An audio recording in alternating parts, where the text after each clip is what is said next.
Hello दोस्तों, जय श्री कृष्णा। मेरे राधा भक्ति चैनल में आपका स्वागत है। भगवान पर, शिव जी पर दूध क्यों चढ़ाया जाता है?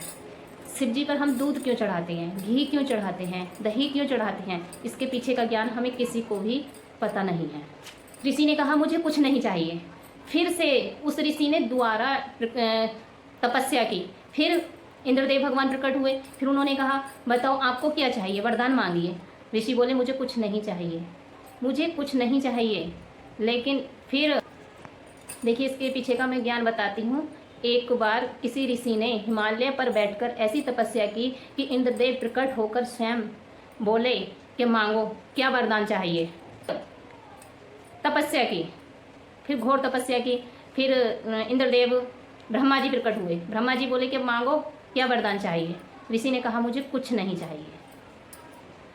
तब देवताओं को घबराहट हुई और बोले कि कहीं ऐसा तो नहीं, ऐसी हम बार बार वरदान देने चाहते हैं और वो मना कर देते हैं। ऐसी प्रवृत्ति तो राक्षसों की होती है। हिरण्यकश्यप ने भी ऐसा ही किया था, बार बार तपस्या करता गया, लेकिन उसने भी कोई वरदान नहीं मांगा। अंत में और उसने अपने तप के भाव से खुद को इतना बलशाली बना लिया, इतना बलवान बना लिया कि तीनों लोगों पर खुद ही अपना राज करने। तब इंद्रदेव और बोले कि मैं देने जा रहा हूँ, लेकिन ये तो लेने से ही मना कर देता है। कहीं ऐसा तो नहीं कि ये इतना बलशाली बनना चाहता है कि स्वर्गलोक को भी अपने बस में कर ले। इनकी तपस्या तोड़वानी होगी। उन्होंने महादेव से जाकर के कहा महादेव, एक ऋषि हिमालय पर इतनी घोर तपस्या कर रहा है, लेकिन हम वरदान देने के लिए जा रहे हैं तो वो स्वीकारता ही नहीं है।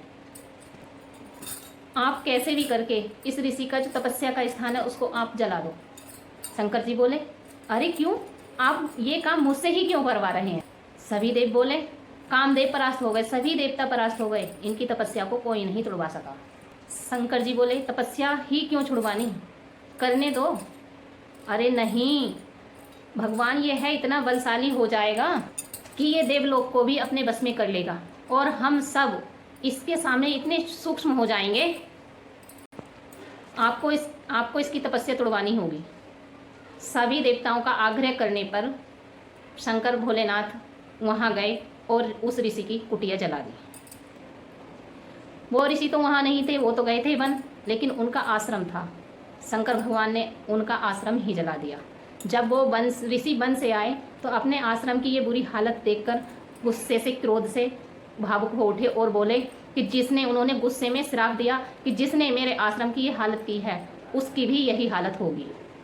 उसके संपूर्ण शरीर में अग्नि की तरह ज्वाला प्रकट होगी। महादेव का शरीर ज्वलनशील होने लगा, पसीना पसीना हो गया, रंग लाल पड़ गया। खूब गंगा जल डाला, खूब जल डाला, लेकिन महादेव को ज्वलन शांत नहीं हुई और महादेव के अंगों में जलन उसी तरह, अग्नि उसी तरह बनी रही जैसे अग्नि की ज्वलन होती है। और जब नारायण के पास ये बात पहुंची तो उन्होंने अपनी परम प्रिय कामधेनु को महादेव के पास भेजा और उनसे कहा कि आप अपने थनों से दुग्ध अभिषेक कीजिएगा। ऐसे ही माता ने अपने थनों से महादेव का दुग्ध अभिषेक किया और जहाँ जहाँ दूध की बूंदें पड़ी वहाँ वहाँ महादेव की अग्नि शांत होती चली गई। फिर महादेव ने कहा हे कामधेनु, आपको किसने भेजा है?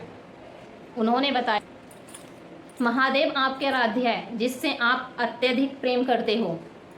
आपके आराध्य नारायण ने मुझे दुग्ध अभिषेक के लिए भेजा।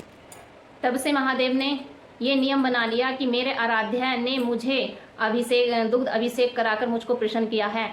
ऐसे ही कोई भी व्यक्ति मुझ पर दूध अभिषेक करे या दूध से बनी किसी भी चीज़ को चढ़ाता है तो उस पर मैं इतना प्रसन्न हो जाऊंगा, क्योंकि उसने मेरे आराध्य नारायण की आज्ञा मानी है।